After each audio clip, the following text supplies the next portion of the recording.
మొన్న పవన్ కళ్యాణ్ గారి మీటింగ్లో వాసు గారు జగన్ గురించి మాట్లాడటం జరిగింది. జగన్ గురించి మాట్లాడే అర్హత బాలినేని శ్రీనివాసరెడ్డి గారికి లేదని నేను చెబుతున్నాను.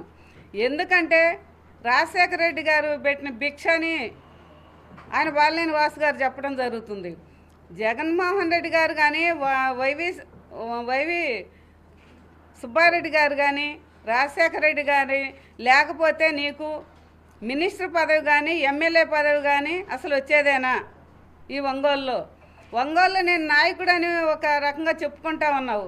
నాయకుడు ఏ రకంగా నాయకుడు అని ఈరోజు ఎప్పుడు ఏంటంటే నేను వైఎస్ఆర్ పార్టీ వదిలిపెట్టనని చెప్పి ప్రతి మీటింగ్లో చెప్పేవాడు. మరి ఇవాళ వైఎస్ఆర్ పార్టీలో వదిలిపెట్టి పోతూ కూడా జగన్మోహన్ రెడ్డి గారిని విమర్శించడం చాలా అన్యాయంగా ఉందని నేను చెబుతున్నాను. ప్రతిసారి ఏంటంటే ఏదో ఒక వంకలు పెట్టుకొని బూచేపల్లి మీద మా కుటుంబం మీద 2004 నుంచి సుబ్బారెడ్డి గారు 2004లో ఇండిపెండెంట్గా గెలవడం జరిగింది. తర్వాత 2009లో మాకు రాజశేఖర రెడ్డి గారు సీట్ ఇవ్వడం జరిగింది. 9లో శివప్రసాద్ రెడ్డి గారికి సీట్ ఇచ్చినప్పుడు ఆ శివప్రసాద్ రెడ్డి గారు గెలవకూడదని చెప్పి ఎంతమందినో పోటీ పెట్టించి అంటే బూచేపల్లి గెలవకూడదు, ఆయన ఒక్కడే గెలవాలి.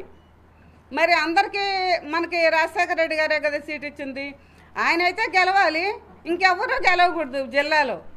ఆ విధంగా మమ్మల్ని ఇబ్బంది పెట్టడం బాలినేని శ్రీనివాసరెడ్డి అప్పటి నుంచి 2004 నుంచి ఈ రోజు వరకు మనల్ని ప్రతి ఎలక్షన్లో ఇబ్బంది పెడతానే ఉన్నాడు. ప్రతి ఎలక్షన్ శివప్రసాద్ రెడ్డి గారికి ఎవరినో ఒకరిని పెట్టి ఓడించాలి శివప్రసాద్ రెడ్డి గారిని అని ఆయన ఆలోచన అదే, ఓడించాలి బూచేపల్లిని ఓడించాలి. ఆయన బూచేపల్లిలో గెలవకూడదు, ఆయన గెలవాలి. ఏదైతే ఆలోచనతో ఉన్నారో బూచేపల్లి గెలవకూడదని అనుకున్నారో బూచేపల్లి గెలవలేదు. నువ్వేమైనా గెలిచావా? నువ్వు ఓడిపోయావు కదా. ఎవరు తీసుకున్న గుంతలో వాళ్ళే పడతారు, ఖచ్చితంగా పడతారు. ఈరోజు జగన్మోహన్ రెడ్డి గారిని ఆయనంట ఈసారి గెలవడంట, గెలిచే దమ్ము లేదంట. మరి గెలిచే దమ్ము లేదు. మొన్న మరి గెలిచాడుగా పులివెందర్లో, దమ్ముండి బట్టే గెలిచాడుగా. మళ్ళీ 19 నుంచి ముఖ్యమంత్రి ఎవరు చేసిన విధంగా ఎవరు చేయలే. ఆ విధంగా జగన్మోహన్ రెడ్డి గారు ముఖ్యమంత్రిగా చేసిన విధంగా ఆ విధంగా 5 సంవత్సరాల దిగ్విజయంగా జగన్మోహన్ రెడ్డి గారు చేసాడు ముఖ్యమంత్రిగా. అదేవిధంగా అప్పుడు ప్రతిసారి కూడా మొన్న 2024లో ఎలక్షన్లో మా మీద శివప్రసాద్ రెడ్డి గెలవకూడదని చెప్పి 20 మందిని 30 మందిని పెట్టాడనమాట. తిప్పి గెలవకూడదన్నారు. ఆయన ఏదైతే ఆలోచన చేశాడో ఆయన ఆలోచన ఆయనకే పట్టింది, ఆయనే ఓడిపోయాడు.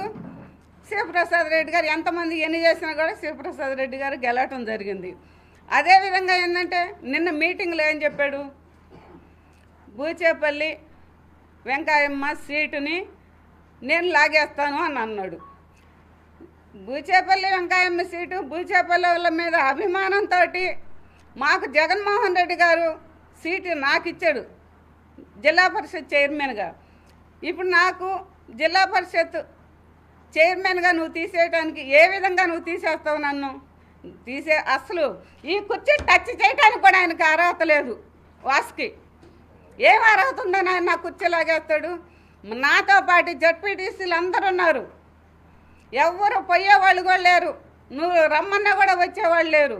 నీకు నిన్నటిదాకా ఒంగోలులో ఒక బాలినేని శ్రీనివాసరెడ్డి మీద కొంతమందికి అభిమానం ఉంది.